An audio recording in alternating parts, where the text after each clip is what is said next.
Good evening, ladies and gentlemen. I'm particularly delighted to welcome everyone here tonight for this very important discussion about Jewish and black relationships. And we're honored to have with us the prestigious Glenn Loury to discuss this topic.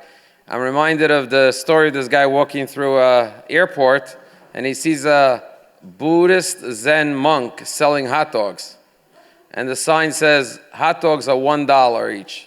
So he goes up, he orders a hot dog, and he hands him a $5 bill.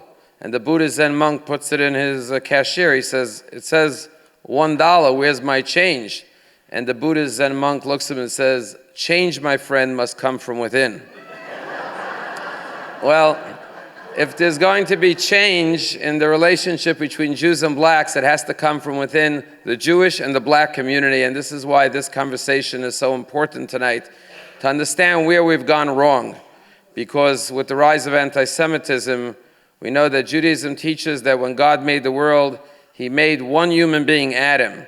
And the reason why God made one human being and not a community of people is because we should all know we all descend from the same two humans, Adam and Eve. We're all the descendants. We all have the same great-great-grandparents, Adam and Eve. And therefore, no person could say, my ancestry is greater than yours. And so, hopefully that this conversation will be the beginning of a more united front of the Jewish and black community, something that's so desperately needed today. And so it's a great honor to call upon the sponsor of this series. And once again, thank you, Paul and Karen, for everything you do for our community. Of Tikkun Olam, trying to repair this world and make it a better place for everyone. Please give a warm welcome to Mr. Paul Levy. Thank you, everybody, and thanks for coming. This is the third in a series of 5 this year, and I'm very excited to welcome Professor Loury and to hear his remarks. I just wanted to very briefly share a comment about why Michael Poliakoff and I asked Glenn to come. It's the following. I grew up in the Northwest Bronx in a working class community. It was probably 99.99% Jewish. And, having been born in 47 and been there in the early, mid-50s, all the way through until I went to college, I was blessed to be part of the community. There were a few things in the community that people obsessed about. The Holocaust hadn't been too many years before. So there were people in the neighborhood with tattoos. There were many people in the neighborhood who had lost their entire families. The McCarthy hearings were underway. Julius and Ethel Rosenberg were executed, I think, in 54, 53. The neighborhood was like a ghost town. There were people in the community worried about all the communists that were in our community. It was what they call a workman's circle community. It was set up by the ILGWU. It was working class America in a Jewish enclave. And of all the things that people had to talk about and worry about, one of the things that was an incessant and intense theme was civil rights. People were obsessed with the idea that blacks were mistreated, that in those days we had what was left of Jim Crow, or a lot of it. We had institutionalized racism embodied in our laws, and we lived with that. But I have a vivid memory as a young man, not a young man, as a child, and then growing up, going into high school, of the neighborhood obsession with civil rights. So it was very inspiring. And so when I see what's happened today, I have the simple question, which is the subject of today's discussion: what happened? What went wrong? I don't know.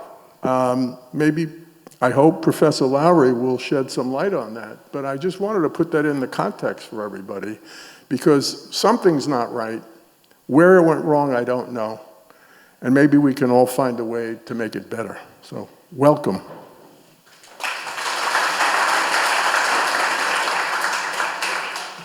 Thank you, Rabbi Scheiner. Thank you, Paul. Thank you to the Palm Beach community, the synagogue staff. Thank you to my colleagues who are with me tonight.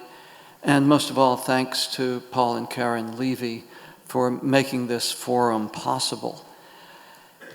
As president of the American Council of Trustees and Alumni, or ACTA for short, it's such a pleasure to welcome all of you to this event. And Palm Beach Synagogue is the perfect place, and this is the right time for us to hear from our guest tonight, Professor Glenn Loury. Things that we were taught in Hebrew school, or for some of us here tonight in Sunday school, are more urgent than ever. Our task is, as Rabbi Scheiner said, tikkun olam, the repairing of this fractured world of ours, and it is more urgent than ever. V'im lo achshav ematai, as Rabbi Hillel asked, if not now, when? To those who have generously supported ACTA's work, I thank you. Your gifts, especially to our Campus Freedom Project, make programming like this around the country, and especially our work on those campuses that have not yet reclaimed freedom of discourse, that it makes that all possible. And where we need to give a spur, we have the resources to give that spur. Our speaker tonight is Dr. Glenn Loury. He is the Merton P. Stoltz Professor of the Social Sciences and Professor of Economics at Brown University. He has taught at many of America's most distinguished campuses. As a full professor at age 33 at Harvard, also at Northwestern, Boston University, and the University of Michigan. He is the author of 3 and counting books, and over 200 articles that range from technical studies in microeconomic theory to analysis of America's most urgent social and political issues. He is the host of the weekly podcast series, The Glenn Show, to which just about every member of ACTA's board of directors has a paid subscription. ACTA paid for those. The Glenn Show is the go-to for the open discourse that we're going to have here tonight. Dr. Loury's autobiography, Late Admissions, Confessions of a Black Conservative, will be released on May 14th. And spoiler alert, based on the pre-publication copy, it is a model of unsparing candor, self-criticism, willingness to change a political position, and the open mind that characterizes a true intellectual. These are the habits that bring us closer to repairing our world, to tikkun olam. Please welcome Dr. Glenn Loury. Well, thank you for coming out. It's a great honor to have been asked to come here to the Palm Beach Synagogue and to deliver remarks on this important subject. I'm not used to giving speeches in synagogues. Although many of my best friends are Jewish. The best man at my lovely wife, Lawan, and my wedding 6 years ago, Larry Poliakoff, whom I've known for 30 years, is a Jewish guy. I cut my teeth in economics as a student at MIT in the early mid-'70s, and all of my teachers, it seems, were Jewish. I mean, literally, that's almost true. Paul Samuelson, Robert Solow, Peter Diamond, Franco Modigliani, Stanley Fisher, Franklin Fisher, Peter Timon, Marty Weitzman, Richard Eckhouse. Let me see, who am I leaving out? So I almost feel like I'm an honorary member of the tribe, given my professional inclinations and the influences that these great economists have had on me. I am an economist. I'm also a public intellectual. I write articles for magazines about political and cultural topics. And I cut my teeth writing those articles with Jewish magazine editors out of New York City, people like Merton P and Leon Wieseltier and Norman Podhoretz and Nathan Glazer and Irving Kristol and so on. I could go down the list. I've been in Israel a number of times. I've stood in the Golan Heights and looked down into Syria. I've swum in the Gulf of Eilat, walked in the streets of the old city of Jerusalem. So I feel like I'm talking to people whom I know a little something about. The subject at hand is a heavy one, and I have a text. Let me share it with you, and then we'll open up for some exchange. Thank you. Almost 38 years ago, I published an essay in Commentary magazine on what seemed to me at the time a pressing issue, the diverging political paths of African Americans and American Jews. In the 1950s and 60s, some of the most energetic allies of the civil rights struggle were Jewish. Jews marched alongside blacks, volunteered in on-the-ground efforts to organize and register black voters, and publicly advocated for black interest. This took courage, since Jews themselves were still frequently the victims of discrimination in the United States, and elements of the civil rights movement were unpopular, even in the North. They had little to gain and much to lose, including their lives. And yet they acted because they felt compelled to, whether by political belief, the recent memory of the Holocaust, religious conviction, or a simple recognition that the cause was righteous. 2 decades after the triumphs of the civil rights movement, it seemed to me in 1986, an alliance that had once served as a high point of America's pluralistic potential was falling apart. And today, that seems manifestly to be the case. In that old essay of mine, I identified disagreements over affirmative action and Israel-Palestine as 2 of the most charged sites of conflict between American Jews and blacks. These 2 issues have remained areas of dispute. I do not know whether all these years later I should feel proud of that essay's prescience or dispirited by its continuing relevance. From their very inception, racial preference policies have at once been avidly embraced by blacks and reflexively distrusted by Jews.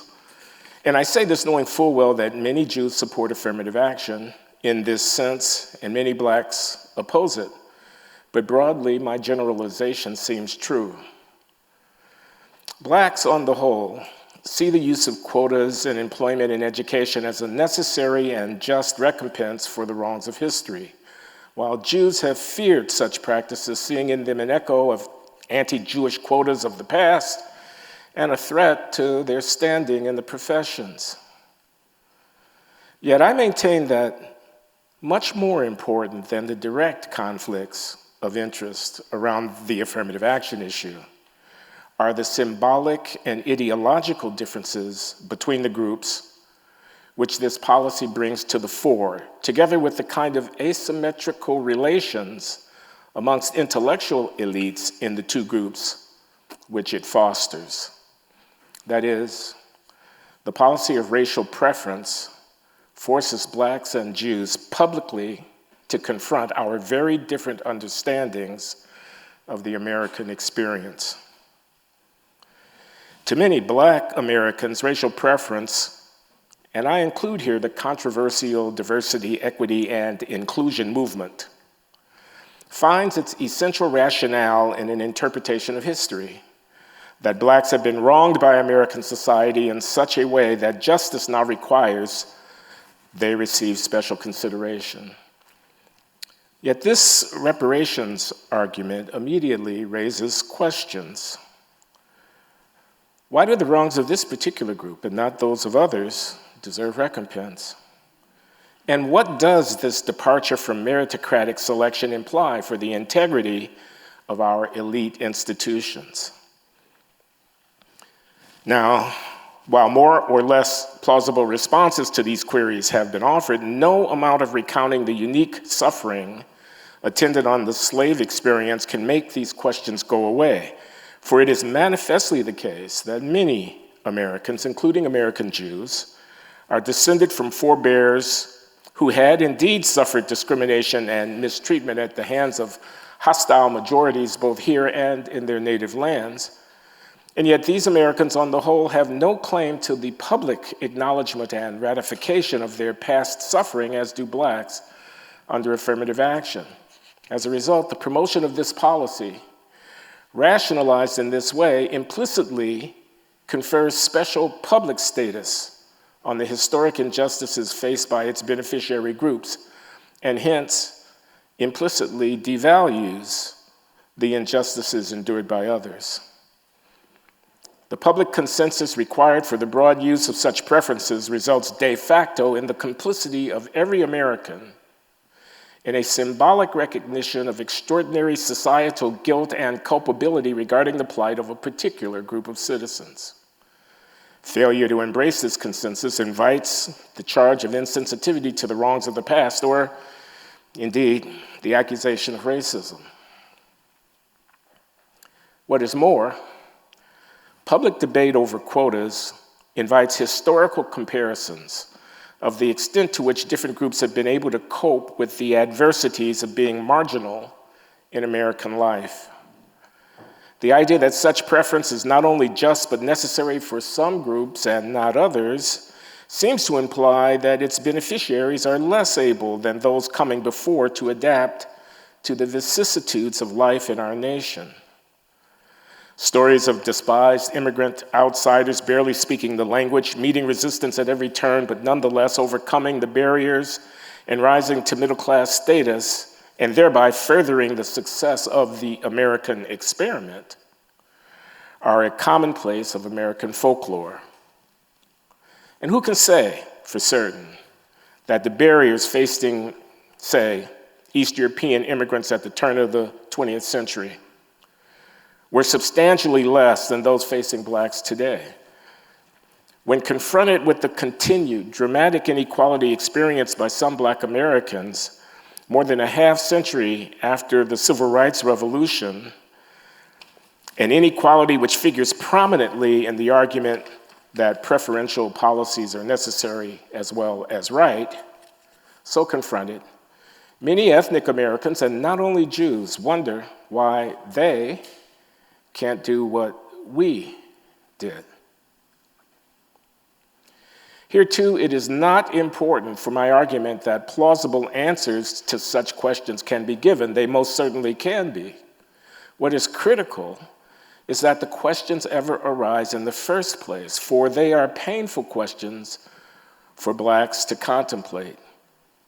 Nothing can be more calculated to incite a black audience to riotous objection than the claim that the Jews, or the Asians, or the West Indians, or the Irish Catholics overcame racism and discrimination. Why can't you? Such inevitably divisive public discourse is unavoidable once we deploy preferential treatment policies which force us to make public comparisons of and judgments about historical experiences of utmost importance to each group's private sense of identity, pride, and historical violation. There's also a more prosaic reason why this policy should be implicated in black Jewish difficulties. Affirmative action has led to a situation where large numbers of middle-class, well-educated, upwardly mobile, racially conscious blacks have been thrust into the highly competitive academic and professional environments in which Jews have flourished for decades, and in which Jews are vastly, quote, overrepresented relative to their proportion of the population. In such competition, blacks often fare poorly. Jewish interest in and excellence at scholarly and professional pursuits are longstanding and well-known, while black, quote, underrepresentation and marginal performance in these pursuits are also prominent features of the contemporary American social scene. When admissions to, say, law school are made in part to assure that blacks are well represented, assuming that the non-racial criteria of selection are predictive of post-admissions performance. A necessary consequence is that the average level of performance of those blacks who are admitted will be lower than it would have been if there was an absence of preference. Another result is that since marginal Jewish admissions are very few under affirmative action, those Jews admitted will exhibit on average higher performance than they would have obtained absent the quota. This generalization is not without exceptions, and it certainly need not reflect any inherent differences in individual capabilities, but it is nonetheless broadly true.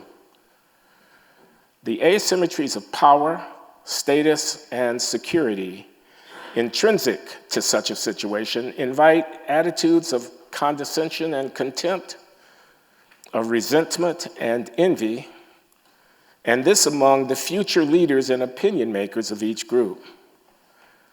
This entails some essentials of human existence which are not easily compensated if lost: dignity, self-respect, and the public acknowledgement and ratification of private historical meanings. This idea of public visions in conflict points to what I see as the other principal source of our current difficulties, what might be called conflicting nationalisms. Among Jews, the political ideology of Zionism has given birth in the Middle East to a new, specifically Jewish nation state, continuing to live in conflict with its neighbors, but representing a beacon of hope and a source of identity for all world Jewry.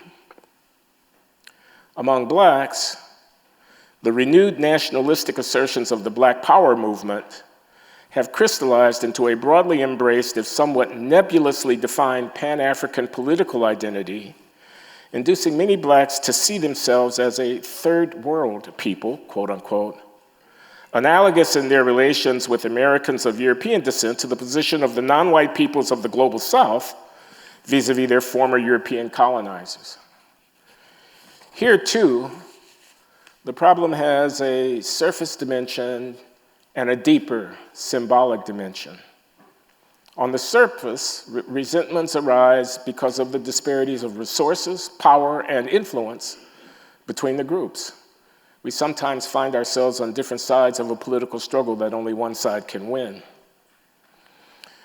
But implicit here is a deeper conflict of visions between the elites of the two groups. With the development of a, quote, third world, pan-national perspective among some black elites, especially given the rise of movements such as Black Lives Matter, such conflict is inevitable, and I fear we will be seeing more of it. For at base, this emerging political identity among blacks, unlike its counterpart in Zionism among Jews, is profoundly anti-Western. It's been forged from the bitter harvest of frustrated black political aspiration. It rejects European intellectual and economic dominance, regards with doubt the most cherished of Western political and cultural values, and reflexively embraces anti-Western movements even when they arguably threaten Black American interests. Now, Israel, notwithstanding its diverse population, is clearly a creature of the West, historically, culturally, politically, economically, militarily. This is surely one reason why virulent opposition to Israel is so widespread amongst the so-called third world nations, and why many black Africans on the continent and in the diaspora, themselves once dominated and exploited, indeed enslaved by Arabs, nonetheless reject associations with Israel from which, in the area of agricultural development, for example, in Africa, they might gain a great deal. There is, therefore, something inexorable about Black American Jewish conflict over the Middle East. For much of the Black activist opinion in this area is shaped by a sense of supranational political identity, which at its core rejects the very civilization of which the Jewish state is the sole representative in that part of the world. That Black American intellectuals, when reflecting on that Black American intellectuals, when reflecting on the question of national identity, would arrive at ambivalent, divided conclusions, at once African and American, partaking of both the East and the West, should come as no surprise to anyone familiar with American history. Indeed, descendants of European Jews might well recognize such an ambivalence from their own past.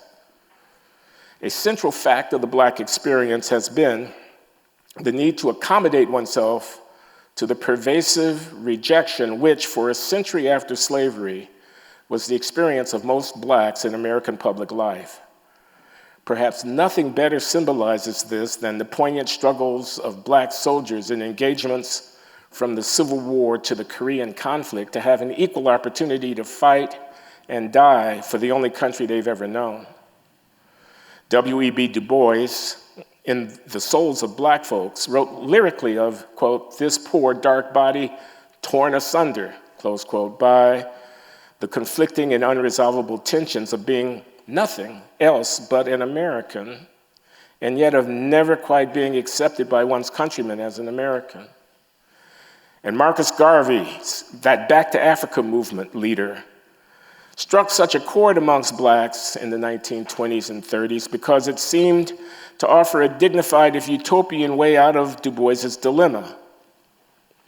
And on up to the current day, the appeal of and sympathy for Islam amongst what had been a devoutly Christian people, the embrace, in some instances, the manufacture of an African cultural heritage which would be unrecognizable to our slave ancestors, the rewriting of world history to discover African antecedents of European accomplishment.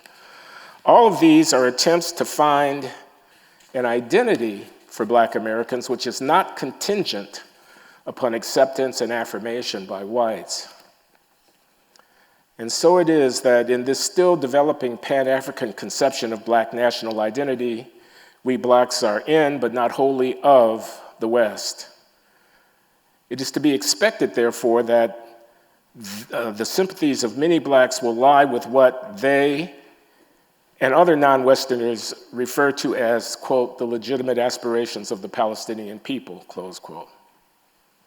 It does not matter in this that such Pan-Africanism, looked at with detached rationality, is a deeply flawed ideology, one rejected by many Africans themselves, in which, though embraced by some Black activist elites, is foreign to the everyday experience and commonplace aspirations of rank-and-file Black people. For it is a perspective which is gaining adherents amongst the Black intelligentsia, and that is what seems to count. These are things which Jewish Americans may be able to recognize and understand. But understanding something is not the same either as accepting it or changing it. I fear that the conflict amongst African, I beg your pardon. I fear that the conflict among activist Blacks and Jews over the war now raging is not likely soon to abate, notwithstanding the earnest efforts of many people of goodwill. For it is the case today that our activists and influential elites have come to order their experiences as Americans and as citizens of the world in profoundly different ways. Thank you.